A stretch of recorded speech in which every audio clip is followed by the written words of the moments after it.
السلام علیکم پیارے بچوں، پچھلی ویڈیو میں نے بتایا تھا کہ اللہ نے اپنے پیارے نبی صلی اللہ علیہ وسلم کو آسمانوں کی سیر کرائی، معراج کی رات۔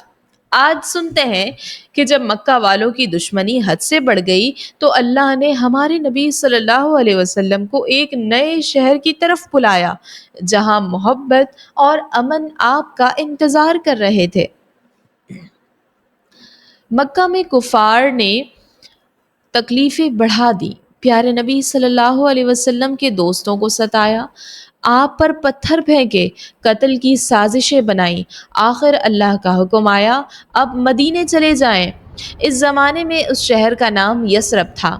مدینے کے لوگ نبی کریم صلی اللہ علیہ وسلم سے محبت کرنے لگے تھے، حالانکہ انہوں نے ابھی نبی صلی اللہ علیہ وسلم کو دیکھا تک نہیں تھا۔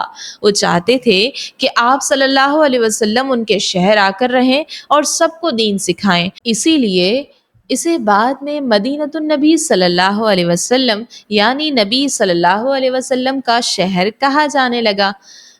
نبی کریم صلی اللہ علیہ وسلم رات کے وقت اپنے قریبی دوست حضرت ابوبکر صدیق رضی اللہ عنہ کے ساتھ مکہ سے نکلے۔ راستے میں ایک غار میں چھپے جس کا نام ہے غار سور۔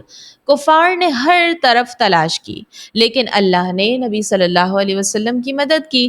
غار کے دروازے پر مکڑی نے جال بن دیا، کبوتری نے وہاں انڈے دے دیے۔ کفار کو لگا کہ یہاں تو کوئی آیا ہی نہیں ہے۔ جب نبی کریم صلی اللہ علیہ وسلم مدینہ پہنچے تو وہاں کے لوگ بہت خوش ہوئے۔ بچے گلیوں میں دوڑتے کہتے، محمد صلی اللہ علیہ وسلم آ گئے، ہمارے پیارے نبی صلی اللہ علیہ وسلم آ گئے۔ عورتیں چھتوں سے دیکھتی، مرد صفے باندھ کر کھڑے ہوتے، سب نے طلع البدر علینا کے نغمے گائے، 14ویں کا چاند ہم پر طلوع ہو گیا۔ سبحان اللہ۔ نبی صلی اللہ علیہ وسلم نے سب لوگوں کو بھائی بھائی بنایا، مسجد بنوائی جہاں سب نماز پڑھتے اور دین سیکھتے۔ مدینے میں امن قائم ہو گیا، لوگوں کو بھلائی کا حکم دیا، برائی سے روکا اور دین سکھایا، لوگوں میں عدل و انصاف قائم کیا، اور اسی دن سے اسلامی کیلنڈر یعنی ہجری سال کی گنتی شروع ہوئی۔ ہجرت ہمیں سکھاتی ہے کہ اللہ پر بھروسہ رکھو، مشکلوں میں صبر اور نئی شروعات کا حوصلہ۔ اور بچوں، اللہ ہمیشہ اپنے نیک بندوں کی حفاظت کرتا ہے۔ صبر اور دعا سے بڑی بڑی مشکلیں بھی آسان ہو جاتی ہیں، اور دوستی اور بھائی چارے سے نیا معاشرہ بنتا ہے۔